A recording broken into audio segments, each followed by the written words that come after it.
Hello, everyone. Welcome to the Christian Humanist. I'm Damien. The topic for today is a problem with chastity and virginity, or specifically the teachings on chastity and virginity. And this is meant to be part one because we will be engaging this topic as we move forward. There'll be a number of episodes on this particular subject matter as I seek to engage them, let's say, in greater degree of depth. Of course, it goes without saying when someone mentions the word chastity and virginity, it sounds it's interesting because it's either very sacred, very important, or it's kind of silly and maybe even embarrassing. There's sort of there are polar opposites, one could say, in terms of one's worldview. Okay, on the one hand, we have people who have a religious disposition, let's say certainly of a Christian heritage, which is the perspective I'm speaking from, who value it and treasure it. Okay, that's the virginity part, and as far as the chastity is concerned, it's a question of how you order yourself, how you conduct yourself. Okay, that's one side of the argument. The other side, of course, is the one could say the secular, but I would say in a paradoxical sense, it's also somewhat humanistic. Although both perspectives, the secular and the Christian, have a humanistic dimension. That's something we'll get into later. But anyway, let's say the secular perspective is to say, look, to be a virgin is kind of embarrassing. So the quicker you offload it, the better. Okay, especially from a man's perspective, and I guess maybe from one's perspective as well. Although, admittedly, all cultures, I think, in the West and certainly in the non-Western world, there is a premium on the virginity of women per se, right? A girl, having her, lady parts intact, let's say, it matters more. And in some cases, people actually look for verification, right? In some cultures, and I'm somewhat familiar with them. Again, there are some rituals associated with it. Now, of course, we can't really verify to what extent these things are true or not, but at the end of the day, some significance that is attached to a woman's virginity as opposed to, well, I don't know, a man's virginity, whatever that's supposed to mean. Anyway, my point here, listener, and we're just starting out today, is the problem with the Christian conception of chastity and virginity, more specifically, the emphasis that is placed on it. Okay, why is there so much talk on these two subject matters within the Christian world? And that is an interesting topic for us to consider. Now, critically, when it comes to the secular perspective, is that the view of virginity or the idea of being chaste is viewed negatively. It's almost something that has to be sort of offloaded, or it's something it's in many respects viewed as a rite of passage. You grow by losing it, right? It's almost like, especially for men, I would say, and also I guess for women as well, it works differently. Okay, now the reason why I'm engaging in this topic mainly under the heading of the Christian humanist, which is the title of this channel, really, is that the idea of teaching people about chastity and virginity has become so integral, it seems to me, in the Christian world. Okay, now I'm speaking from the standpoint of someone who has been raised in the Christian heritage, the Catholic one specifically, but really someone who's, let's say, familiar with the Western form of Christianity, the Catholic, and by extension Protestant, Anglo-American, and mainly the Christianity of the West, one could say, because it differs from different parts of the world. But the point remains. I mean, Christianity is a global religion, and the Christian faith, and truly, like all monotheistic religions, it places a lot of emphasis on the moral dimension, as you'd expect, and unsurprisingly, on the sexual dimension. Of course, we see this very clearly in Islam, with the veiling of women, with the segregation of the sexes. This is something you see in a lot of Islamic countries. And as far as I think Judaism and certainly the Orthodox traditions do have a lot of rules and strictures as it pertains to this. Guys, pardon me if I'm sweating. It's really hot in here, so please bear with me on that. Okay, so on this topic of chastity and virginity, I just want to speak from the standpoint of not exactly a layman, but as a student of the subject matter. Try to understand what's really going on here. Okay, why is this particular facet of life become so significant, particularly in a Christian sense? Okay, now understandably, within the case of Islam and Judaism, and I'm guessing other religions as well, the moral dimension is very significant, is very central, and the idea of being good and holy and pure. I'm not sure the terminology would differ in other religions, but the point is the idea of being a good, faithful person, and how that's tied to sexual conduct, or ethical conduct in the sexual realm.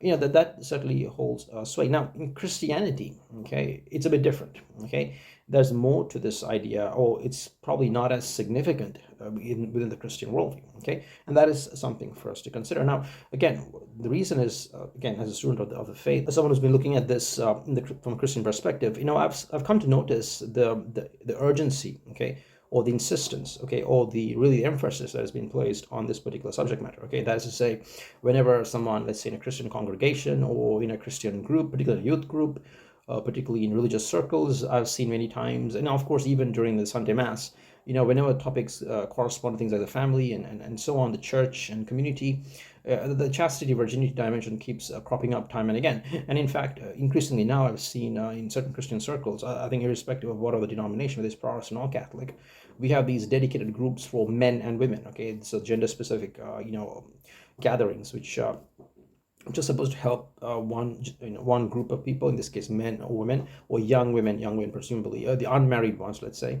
And again, the focus tilts towards the chastity virginity argument. Of course, the virginity question certainly is significant for women. It's more important for women, not as much for men. And of course, for men, is the chastity part essentially is about acting responsibly, or at a fundamental level, not acting, let's say, at that level, or not functioning.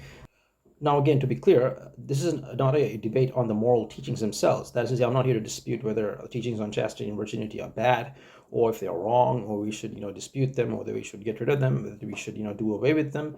But speaking from a Christian perspective, the question has to be asked: why? Okay, why is there so much emphasis on this particular dimension? Why is there so much emphasis on this area of life?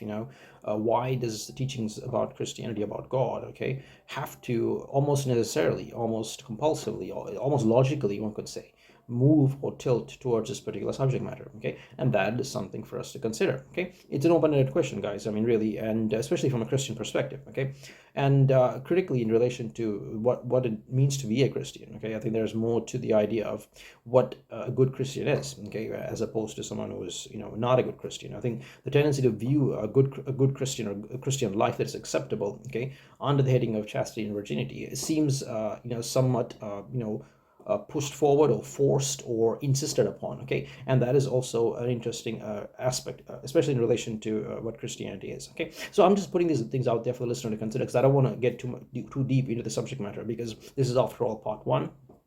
And I'll be getting into this more and more. But critically looking at this from the standpoint of a believer, okay, it doesn't matter if you're a young person, or old person, or married person, or whatever.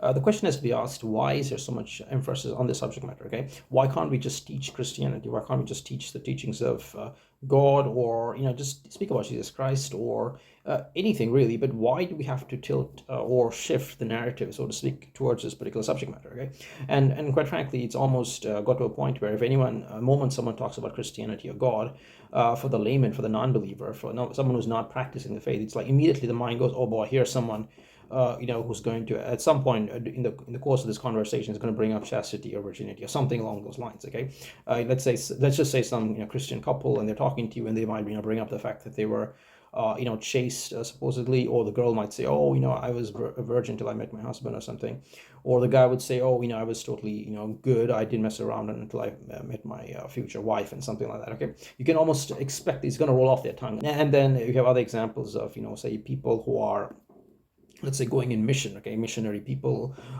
people who are going to evangelize and so on.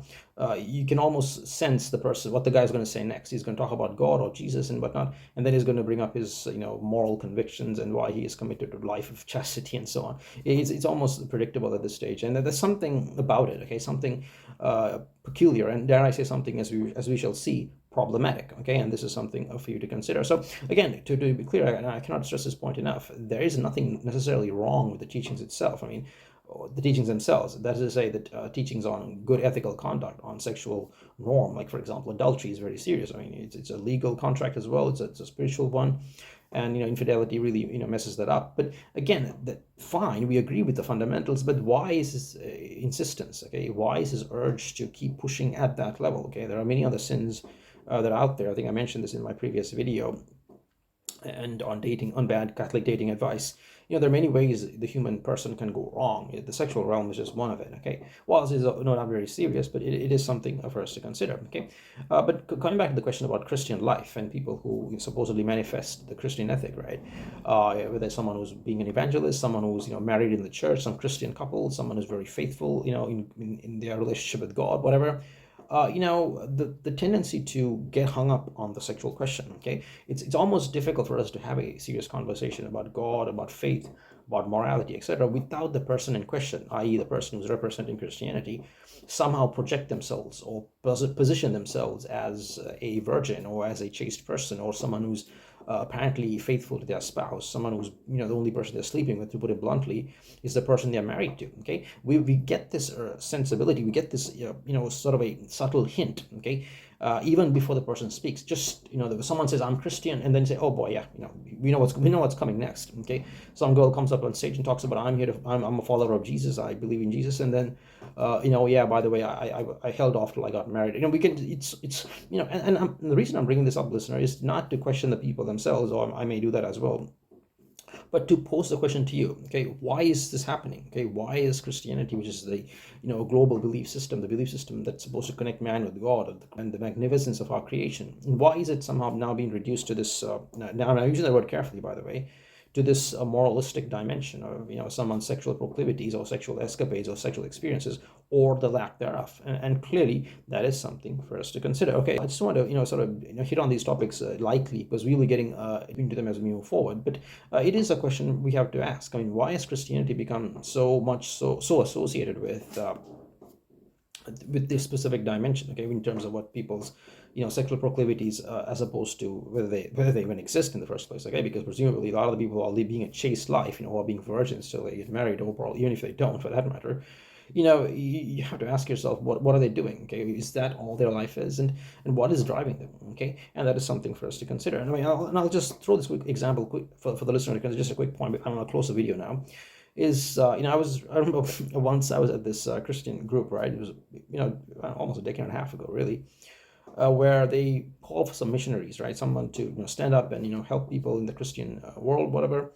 And I'll tell you, right, when the person they called upon, or when they call for these kinds of people, they actually set out a criteria. They said, look, if anyone here wants to stand up and go, it's missionary activity. They can proselytize, or it's much of it's an education and so on.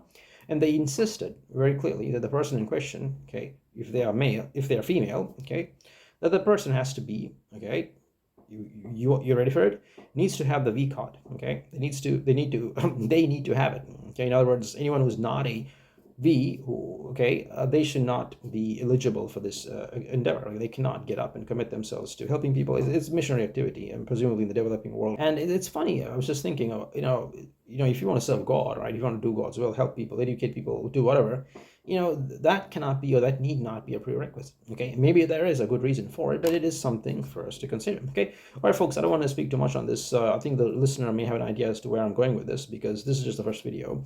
The problem with chastity and virginity in the Christian world, and I'll be getting deeper into this, and yeah, it'll get interesting, believe me. And I won't be as nice as I am now today. Okay, so we'll see how this goes. All right, guys. Okay, so this is Damien. I'm the Christian Humanist, signing out.